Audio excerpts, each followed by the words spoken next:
Ayan. Muli nagbabalik po ang inyong lingkod. Isang mapagpalang araw po sa ating lahat. At eto, no? Balik tayo dito. At ayun na. Ay, nabuljak na. Muli, ngingiti na naman ulit tayo. Para may stretch yung ating mga mukha-mukha dyan. Eh, kahit naman papaano, syempre, ang ating mukha naman ay ating ginagamot na sa ganun. Ay mawala yung mga kuro-kurubot, no? Ang importante ay ayun na. Talagang binuljak na po. Pero sige lang, subukan nila. Ay sabi ko naman wag na wag lang. Kahit sino man dyan na mga Kalingap Angels na kanilang ginagamit for content, pababalahura ang ginagawa, lalo na to si Egypta. Hindi issue, hindi away ito yung aking topic sa ngayon, no? Basta ayan na, balik na naman tayo sa normal. Bilang pagrespeto po sa panawagan ni Kalingap Rob na huwag ng reaksyonan. Maganda ang ano ni Kalingap Rob. Ika nga kay Kalingap Rob gusto din niya na talagang yung kapayapaan. Kaya lang, ang kalaban, paano? Kapayapaan ba ang kanilang hangad? Kaguluhan? For content? Lalo na tong abnormal na si Egyptang ito? Ay, nako! Ikaw ang araw-arawin ko! Ha? Hindi ako kay Midet. Hindi ako kukontent kay Midet. Pero ikaw, Egypta, kahit mamaya, kahit bukas, makalawa, araw-arawin kita. Pero yun na, okay na yan. At nailabas ko na yung aking gustong sabihin. Ika nga ay okay na. Kalmado na. Eto guys, bago ang lahat, shoutout sa lahat ng mga sumusuporta sa bawat upload ni Kalingap Rob, and sa sumusuporta sa bawat love team, sumusuporta sa Danjoy. May kalam shoutout po sa inyo lahat, sa lahat ng aking mga kasama sa Danjoy Kilig Overload. Yeah. Maraming salamat po. Talagang naandyan pa rin kayo, na kahit talaga ako minsan ay ganito na nagiligalig. Alam nyo naman na yan. Hindi naman intindihin nyo na ako. Talagang ayaw kong ganun na lang. Ganun yung gagawin kay Joy. Sa lahat ng ating mga minamahal na viewers, na kahit minsan ay talagang nakikita nyo ako'y gigil na nako, sabi ko sa inyo, kung nasa harap ko lang yan, talagang sampig po nga abutin yan. Yan sa Egypta. Talagang lalamutakin ko po yan. Pero sa aking mga kasama sa Danjoy Kilig Overload, maraming salamat po sa inyong malawak na pangunawa sa akin, pagsuporta. At minsan lang naman akong magsalita, pero hayaan nyo na. Hindi naman pwedeng sa araw-araw ay lagi tayong tahimik. Yung ibig sabihin ay siyempre minsan kailangan din yung siklab, yung biglang mag-circulate yung dugo papunta sa ating ugat-ugat, di ba? Ngayon, full charge na naman tayo. Ano tawag dito? Anong full charge? Pero ito na, guys, no? 5 digit para sa mga damit ni Joy. Ang pinadala ng ating sponsor, isa lang tao yan, 5 digit. Magkano, abangan nyo po to guys. Ako'y nagpapasalamat dahil kahit na alam natin na si Joy ay maraming damit, no? Marami siyang mga casual, mga formal dress, kasi siya po ay sumasamba, marami siyang mga pansamba. Pero talagang meron pa din na nagbigay ng para sa damit ni Joy, para sa tuwing may shoot, iba-iba ang suot. Hindi naman sa isang vlog ay iba-iba. Ibig ko sabihin, sa kada shoot, yan, meron si Joy na kung magaganda yung kanyang mga damit, meron pang mas maganda para sa pagharap kay Kalingap Dan. Ayan. Kaya thank you po sa ating bigating sponsor na nagpadala ng 5 digit para sa ating Joy Diwata. Nakakatuwa, nakakataba ng puso. Nung nakaraan, meron po nagbigay. Yun ay partial pa lang para sa kanyang allowance na 20K. So, bahala na si Joy doon kung ilagay niya yan sa bank account. And meron pa rin mga iba pang mga sponsor, mga team, meron pang mga individual. Shoutout pala muna kay Ma'am Kang Yu. Ayan. Ito, mabait si Ma'am Kang Yu. Mega love shoutout. And shoutout din mo pala muna kay Ma'am Braveheart. Yan. Naku, yan na naman ang aking listahan dito. Shoutout kay Ma'am Marie, kay Ma'am Helen. Ayan. And dito sa mga pangalan na nandito, sa iba pang mga sponsors, maraming salamat po. Yan. Ito guys, nakakatuwa na may mga tao na gusto i-down yung beneficiary na Kalingap. Lalo na ito si Joy. Gusto nilang i-down. Hindi kayo magtatagumpay. Ano man yung mga inyong mga pinaplano. Hindi kayo magtatagumpay. Kung sasabihin ninyo, baka akala ninyo mga takot. Mga takot ang reaktor dito. At kayo ay sige-sige sa inyo pag-reaksyon na sa pagbira-bira, pagpaparinig, pagpasaring, pagkukumpara, baka akala ninyo. Naku, tutuusin. Diyos ko, Ginoo. Ang tagal ng panahon, totoo lang, puro respeto lang, at ayaw lang din namin na lagi namin hina-highlight yung mga negative, mga puro bakbakan, puro respeto kay Kalinga Prab, kila Kuya Bal. Yan po ay kumaari, ay ayaw namin talagang na, yan lagi yung sa aming pag-reaction, yan lagi yung highlight. Puro respeto, pero baka akala ninyo ay mga duwag, ay siya.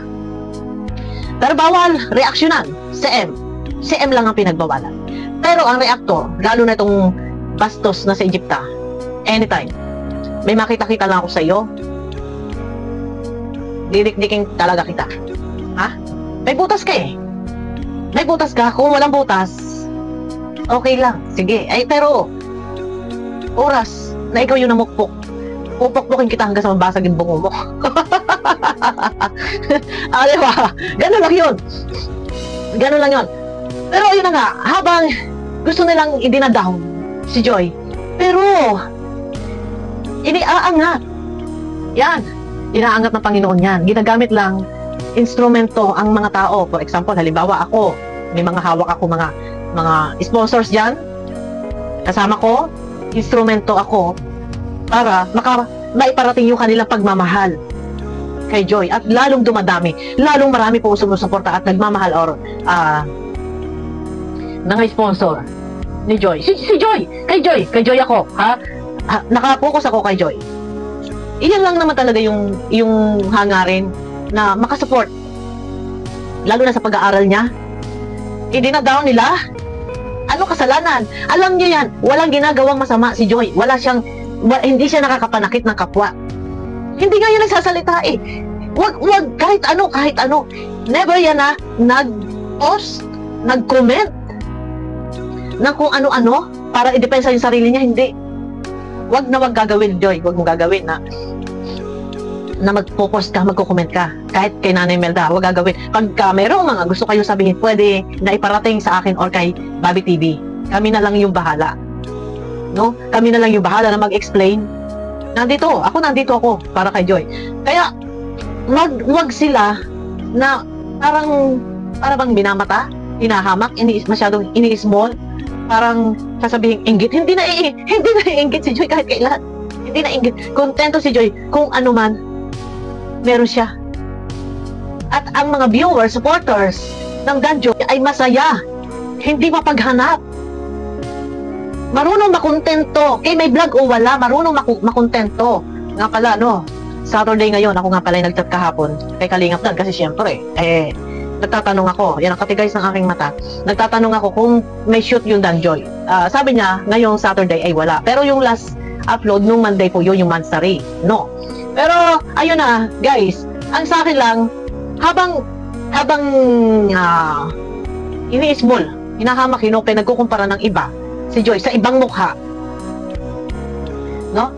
Mas nakikita po natin yung pagkakaisa ng bawat supporters na andyan kayo, na sa isang kagaya ko na nandito na nagsasalita, nandyan, salamat po at chini-cheer up nyo ako. Go. Salamat po sa suporta nyo sa akin. Basta ako yung nandito lang. Ako iintindihin nyo po kung minsan talaga ako ay maligalig, pero hindi ako nagiligalig para ako yung mang-away. Hindi ko po ugali yan. Nagliligalig lang ako kapag meron ng hindi na maganda yung kanilang ginagawa. Hindi naman ako pinagmumulan po ng away. Hindi pa ako pinagmumula ng away. Kita nyo, hindi nga namin yan pinakikialaman si Medet, mula na ipinagbawal. Hindi kami nakikialam dyan. Ako ay nandito lang, pagka alam kong medyo sobra na, medyo iba na, ay nako. Kaya sana kung maiintindihan nyo po at salamat sa inyong support sa akin na nandyan kayo na ako ay sinasamahan nyo. Pinalalakas nyo yung loob ko, no? At pasensya na po yung sa iba na sinasabi nyo na yung iba kasi parang ayaw nila, hayaan na lang daw, hayaan. Opo, naiintindihan ko po kayo. Naku, tutuusin, pwede naman pong i-ignore na lang, hayaan na lang po eh. At naiintindihan po natin yan. Mas maganda ngayon para walang problema po eh. Pero hanggang kailan po? Hindi po kasi pwedeng tayo ay magsasawalang kibo. Hindi po pwede yun na kahit na dyan na harap-harapan ng dinudulirok na yung pagkatao, dinuduro-duro na, hindi hahayaan pa rin ba? Hindi po. Basta hayaan nyo lang ako. Kasi hindi ako yung tipong ako yung nangunguna. Hanggat hindi tayo, ibig sabihin, hanggat kaya magtimpi, nakakapagtimpi naman po. Kita nyo, ang tagal ilang buwan na na hindi po kami nagsasalita Pero, ay, nakakasagad po. Nakakauhos po ng pasensya. Alam nyo yung sa hinabahaba na ng pasensya mo, tapos isang umaga, meron biglang magre-report sa'yo na ganito. Ayan, bakit nauwi na tayo sa topic? Dapat goodbye sa... Pero ito lang, kwentuhan lang. Ayan, na tayo, nalihis na. Darong mag-report sa akin na ganito. Medyo yung sa tagal mo nang nananahimik, kahit marami kami, ako pa naman, minsan sumbungan po ako, ang daming nag-report sa akin sa totoo lang. Sis, i-check mo to. Pero sabi ko, ayaan na lang natin, ignore na lang natin. Kasi ayaw kong ma-highlight, kasi nga nasa Danjoy ako, ayaw kong ma-highlight yung negative. Yan yung lagi ko sinasabi. Kaya, pero, ay nasobrahan. Sumusobra. Pati mga paa, pati yung mga nguso, binibilugan. At anong meron sa nguso? Ay, ang ganda nga ng ngipin, ang ganda ng lips, ang ganda ng shape ng ganito, no? Anong meron? No? Kaya yung sa akin, pagpasensyahan nyo na ako, guys. Hindi ako maligalig na tao na wala ka kwenta-kwenta, konting kibot lang ay nagliligalig. Hindi po. Nasasagad lang ako. Pero, magsalita man ako din po ay titigil. Mailabas ko lang yung aking hinaing, yung naipon, na ika nga sama ng loob, yan, ganyan. Alam nyo na yan. Pero sabi nila, baka magaya ka kay Dr. Willie. Matagal na. Ilang taon na ba naman? Nasa araw-araw gabi, ang buhay ko umikot na lang sa kaka-scroll. Hawak ay cellphone, scroll. Ay, ngayon pa ba naman ako? May stress. Hindi po yan ang aking kahinaan. Yung basher, hindi po yan. Mas gusto ko nga akong binabas Mas gusto ko ako yung pinupukrok. Ako yung unahan. Pag-rest back ko. Nako, Diyos ko. Ang kinatatakutan ko po, guys, yung galit ko, yung rest back ko. Ayan. Para po yan sa kaalaman ng lahat. Yan po ang kinatatakutan po. Ang kinatatakutan ko, hindi po ang bashing. No, yun yung rest back ko. Ang kinakatakutan ko. And dito na, ayan, nalaot na tayo kung saan tayo napunta. Pero, ayan na, ganun talaga. Medyo napasarap ng kwento. Pero ito na, para sa padamit. Isipin nyo, guys, no? Bukod sa padamit, ayan, ano pa kaya, guys? Meron na. Thank you po, nagbigay ng 5 digit. Meron nagbigay ng 5 digit. Ilan to? Ang laki, lilibuhin to. Abangan nyo po yan sa next episode, no? Para kay Joy. Pero, eto guys, no? Si Joy okay na. Marami nagmamahal, marami yung sumusuporta sa kanyang pag-aaral. Lalo, dumadami, parami ng parami. Ano pa, mali ba sa kagamitan, sa kanyang apartment, meron natin po padamit, ang ating, abangan nyo yan. Ito, ating pasusundan na lang. At pwede ko naman pangalanan. Sabihin ko na lang, kay Ma'am Marie. Kay Ma'am Maribeth. Ayan. Ako, Diyos ko, ito pa sana isusurprise ko pa sana. Para kaabang-abang sana kung sino yung nagbigay ng padamit. Ay, lilibuhin. Para kay Joy. Ayan. Shout out kay Ma'am Maribeth. Maraming salamat, Ma'am Maribeth, sa padamit ng ating Joy Diwata. Naku, Diyos ko. Thank you po. Maraming salamat po, Ma'am Marie. No. Pero ito na nga, guys, marami na yung may mga kagamit na si Joy. Ano pa ba ang kailangan, ang kulang sa kanyang apartment? Ano pa ang kailangan sa kanyang buhay? May sumagot na sa kanyang apartment. May sumagot na rin po sa mga bill ng kuryente, tubig. Naroon na rin po mga pa-allowance. may mga gamit na kulang pa ba yung mga gamit para sa kanyang apartment. Siguro ang isa sa naisip ko pala ay mura lang naman pala yun, nawala sa isip ko yun, na mabilan siya ng plantsahan yung kabayo. Ano pa? Hindi. Siguro naman may plancha yan, hindi mawawalan. Ano pa ba? Ang kulang. Yun talagang, yung parang, hindi naman sobrang dami. Kasi mahirap pagka yung isang estudyante, sobrang dami ng gamit, mahirap po maglipat, no? Bukod sa, ayan, meron ng kadamit. Ano pa ba? Suggest nga kayo guys, kung ano yung pwedeng may bigay para kay Joy na talagang kailangan niya sa araw-araw. Meron na din po sumagot dyan sa pag-groceries. Ano pa ba? Yan, no? Ayun na, guys. Pero, ayun na. Shout out kay Ma'am Maribet. Maraming salamat po sa iyong 5-digit na binigay para kay Princess Joy Diwata. Yan. Aabangan po natin yan, guys, sa next episode ng Danjoy. At nakakatawa ng puso dahil talagang naandyan sila full support sa ating Danjoy. Ayan, guys, no, bago tayo magtapos sa video na to, pakiclick naman po muna guys ng thumbs up at pinapaalala ko lang po sa mga gusto po na makagraduate kay YT or mahit yung 1K sub and sa watch hour, medyo mahirapan pa po ngayon eh. Mahirap magsalang ng watch hour. Yung mga nagnanais magkaroon ng 1K bananas o subscriber, i-PM nyo ako guys sa aking Bopil Vlog na naka white headband. Matutulungan ko po kayo na makumpleto ang inyong 1K bananas. Ano yung banana subscriber po? Yun. Yan, matutulungan ko po kayo na mahit yung 1K subscriber na ito yung requirements po ni YouTube. Yan, no. PM nyo ako sa Bopil Vlog na naka white headband. Ito po ay boosting process. Pero, legit po yan. At tinatanggap po ni YouTube. Katunayan, pwede po kayo mag-legit check sa aking Bopil Vlog na naka white headband. At marami na po ako napamonetize. Hindi ko na mabilang sa tagal ng panahon. Hindi pa ako vlogger. Ay marami na po akong napa-monetize. Abangan nyo ako guys sa aking next video. Bye-bye po.